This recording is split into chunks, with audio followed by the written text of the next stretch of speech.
আমার কাছে তো ফোন বিজি ছিল কেন? ওই যে বলছিলাম না মামার বিয়েতে একটা ভাইয়ার সাথে পরিচয় হয়েছিল। হ্যাঁ, তাই বলে রাত 12টার পরে। অ্যাকচুয়ালি আমি আপনার নাম্বারটা একটা টাকার উপর থেকে পেয়েছি।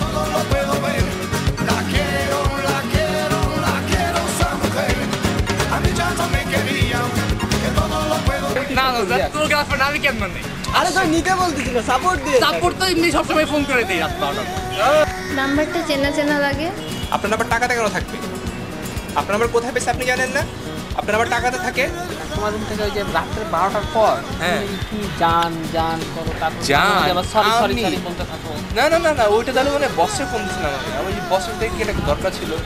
হ্যাঁ, এই অফিসের বসে। জান কয়াটা না না, থাপড়ায় তোর দাঁত ফেলাই দিব আমি সোনিয়া, তাই না? তুই যদি আরেকবার ফোন করছিস তাহলে দেখিস তোকে আমি কি করি। তোর তো সোনিয়া দেখাই দিব।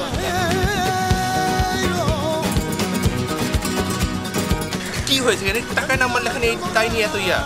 আবার মিথ্যা কথা না, আবার মিথ্যা কথা। আশ্চর্য, ফাজলামি করতেছেন। আমার নাম্বার কেন টাকাতে লেখা থাকবে?